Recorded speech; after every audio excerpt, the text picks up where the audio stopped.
Gerindra memberikan rekomendasi kepada Ridwan Kamil untuk maju di Pilkada Jakarta. Dukungan untuk mantan Gubernur Jabar itu disampaikan oleh Ketua DPP Harian Susmi Dasko Ahmad. Bahwa kemudian soal posisinya Kang Emil itu sudah Gerindra putuskan dan diberikan rekomendasi untuk maju di Pilkada Jakarta, kata Susmi Dasko Ahmad. Soal posisinya Kang Emil itu sudah Gerindra putuskan dan diberikan rekomendasi untuk maju di Pilkada DKI. Demikian. Saya rasa sementara bukan berbeda, tetapi pasti akan sama. Bahwa Ridwan Kamil akan direkomendasi maju di DKI Jakarta. Berarti Gerindra akan memberikan RK di Jakarta ya Bang, dengan kadar internal Gerindra? Ya kira-kira begitulah gitu. Oke? Ya, Ridwan Kamil mengaku mendapatkan dukungan dari petinggi-petinggi negeri untuk tampil di Pilgub DKI Jakarta. Dan inilah Ridwan Kamil.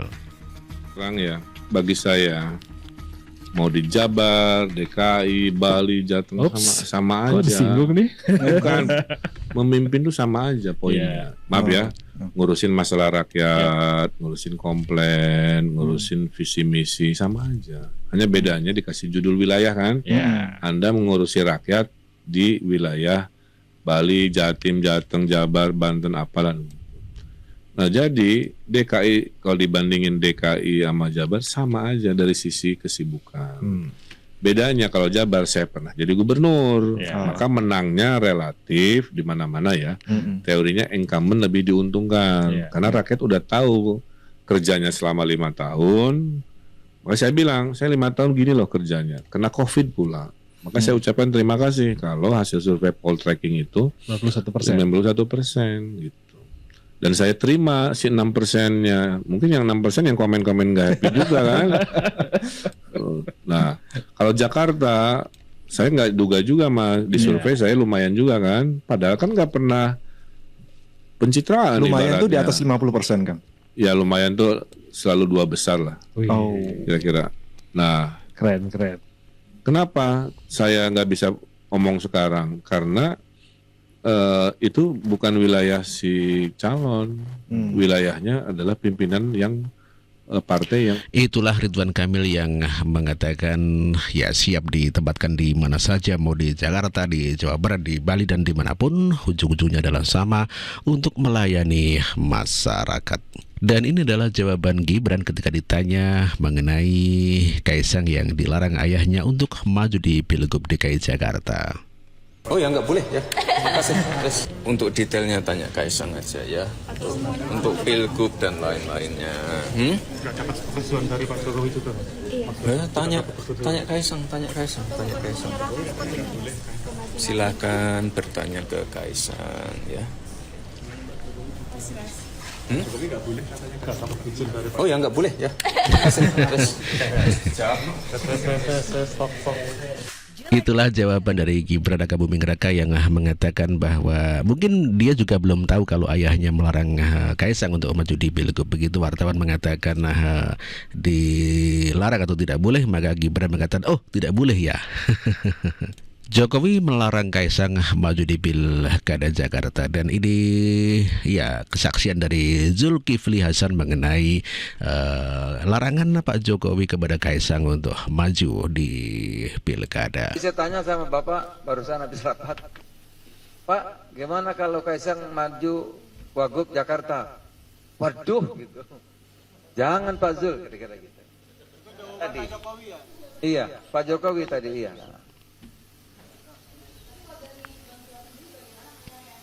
Kaisang kan anak muda, saya malah udah pernah ngusulkan dulu. Dia bilang, Pak kan saya pernah ngusulkan Pak dulu 6 bulan, bukan 6 bulan, setahun. Gimana Pak kalau Jakarta anak muda aja, saya bilang gitu. Kaisang setahun yang lalu kalau nggak salah, ya kan? Dan waktu itu memang karena masih lama waktu itu ya, muda-muda Pak, Kaisang sama Zita misalnya, saya bilang begitu waktu itu. Nggak bisa Pak Jul kan Kaisang, udahlah biar itu dulu kira-kira gitu. Sekarang udah bisa Pak, tadi saya bilang. Udah bisa Pak. Iya tuh siapa yang katanya gitu. Yang apa itu mengajukan. Yang gugat gitu ya. Gitu. Ke MA ya. Sekarang udah boleh Pak, gugat. Jangan Pak Jul gitu. Kira-kira itulah. Itulah kenyataannya, memang Pak Jokowi sebetulnya juga tidak tahu yang menggugat siapa. Namun demikian setelah MA mengabulkan gugatan itu, akhirnya dituduh ya kalau Pak Jokowi yang cawe-cawe untuk memutuskan, maksudnya cawe-cawe untuk mencalonkan anaknya untuk maju di Pilkada Jakarta. Namun demikian ketika ditanya oleh Pak Zulkifli Hasan, ternyata Pak Jokowi tidak setuju, dan Pak Jokowi ternyata juga tidak ikut cawe-cawe dalam hal keputusan Mahkamah Agung. Yunarto Wijaya mengatakan bahwa putusan Mahkamah Agung memuluskan jalan Kaisang. Saya tidak tahu kalau keputusan MK 90 sudah bisa dipastikan iya, karena outputnya ketika kemudian ruang ini dibuka kepada anak-anak muda, yang memanfaatkan itu adalah anak presiden bernama Gibran. Ditambah ada sosok pamannya Gibran juga, faktor KKN ini agak sulit untuk tidak diendus baunya. Dan apakah kemudian sekarang ujungnya adalah masalah Kaisang, bentuk lain dari dinasti Jokowi, kita harus menunggu apakah betul Kaisang maju atau tidak. Tapi dengan adanya dorongan dari pihak-pihak politisi sudah memasangkan Kaisang sebagai seorang cawagup, ya menurut saya jelas dalam rangkaiannya lihat sekali ini lebih ditujukan kepada sosok tertentu, dalam hal ini Mas Kaisang, yang berbeda dengan kalau keinginannya adalah menggolkan anak-anak muda supaya lebih punya peluang maju dalam kancah. Ya, sebetulnya ini adalah undang-undang itu berlaku untuk umum, bukan untuk Kaisang saja, dikarenakan anak-anak muda tidak hanya Kaisang saja. Di bawah 30 tahun banyak saja bupati ataupun wali kota yang sudah berkiprah dan memajukan di daerahnya masing-masing. Jadi dengan Jokowi melarang Gibran, maksud saya melarang Kaisang untuk maju di Pilgub DKI Jakarta adalah merupakan jawaban telak mengenai tuduhan dinasti Jokowi Widodo. Mengenai keputusan Mahkamah Agung yang mengurangi usia di bawah 30 tahun, ini jawaban Pak Joko Widodo. Pak, tadi MA sudah memberikan keputusan untuk mencabut batas usia kepala daerah, Pak. Ada tanggapan soal ini, Pak?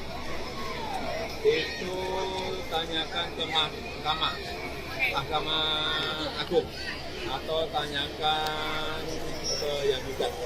Ayo, sudah temukan itu, Pak. Sudah baca sebelumnya. Sudah baca hasil putusan itu, Pak. Putra sulung Presiden Joko Widodo, Kaisang Pangarep, diperkirakan bisa maju sebagai calon gubernur Jakarta pada Pilkada serentak 2020. Meskipun berpeluang maju, namun demikian Pak Jokowi lebih peka dalam hal ini pasti akan membuat gaduh secara nasional. Dikarenakan ya keputusan Mahkamah Konstitusi saja di dalam Pilpres membuat gaduh secara nasional. Apalagi nanti dengan keputusan Mahkamah Agung yang mengurangi umur di bawah 30 tahun untuk bisa maju dalam pilkada, tentu akan terjadi keriuhan yang ramai dan memojokkan keluarga Jokowi dengan kata dinasti Jokowi. Ya, jadi rame. MA ubah syarat batas usia calon kepala daerah, katanya demi meloloskan Kaisang maju di Pilkada Jakarta. Padahal Pak Jokowi sudah melarang. Putusan Mahkamah Agung yang mengubah syarat batas usia calon kepala daerah jadi rame nih. Putusan itu disebut-sebut untuk lolosin putra bungsu Presiden Jokowi, yakni Kaisang Pangarep, agar bisa maju di Pilkada Jakarta 2024. Pasalnya, poster keponakan Prabowo, Budi Satriojiwandono bersama Kaisang muncul nih, dengan tulisan untuk Jakarta sebelum putusan MA itu keluar. Padahal usia Kaisang masih 29 tahun saat penetapan calon kepala daerah, alias belum bisa daftar kalau berdasarkan aturan lama. Soalnya menurut aturan lama, calon gubernur atau wakil gubernur minimal berusia 30 tahun ketika ditetapkan KPU sebagai kandidat pilkada. Nah, kalau berdasarkan aturan baru, calon gubernur atau wakil gubernur minimal berusia 30 tahun ketika dilantik. Jadi, Kaisang bisa maju Pilkada Jakarta 2024 karena usianya sudah 30 tahun pada Desember nanti. Saat ditanya putusan MA itu, Jokowi juga nggak mau komentar nih. Dia minta buat tanyain itu ke MA dan pihak yang mengajukan gugatan. Bahkan Jokowi juga bilang belum membaca putusan MA itu secara keseluruhan. Di sisi lain, PDIP minta publik jangan berprasangka dulu kalau putusan MA itu dibuat hanya untuk meloloskan Kaisang maju pilkada. Ada sebuah video berjudul Taktik Licik Raja Wakanda, rubah undang-undang demi memuluskan jalan Kaisang menjadi calon gubernur. Ya, kita saksikan sama-sama nanti Pilkada Jakarta apakah Kaisang maju atau tidak. Kita lihat sama-sama dan kita saksikan apakah ini adalah benar-benar taktik Jokowi yang licik dikatakan Raja Wakanda.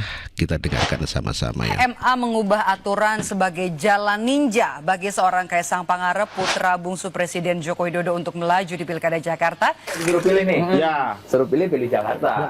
Pilih Jakarta. Mau maju berarti atau sekalian gubernur, pilgub kan bukan lagi. Bentar lagi pilgub. Keputusannya di Kaisang ya untuk maju atau tidaknya ya. Tanyakan aja, tanyakan ke teman-teman PSI. Kalau untuk kesempatan untuk anak muda yang lain, Bang? Ada, terbuka luas untuk semua ya. Pak, tadi MA sudah memberikan putusan untuk mencabut batas usia kepala daerah, Pak. Ada tanggapan soal ini, Pak? Itu tanyakan ke Mahkamah Agung atau tanyakan ke yang gugat. Saya ngeri melihat Indonesia masa depan ini ya. Kalau tidak dari sekarang disadari, satu, setiap ada kontestasi politik, lalu hukum diubah disesuaikan dengan kebutuhan politik. Itu kalau terjadi setiap pemilu hancur kita ini kan.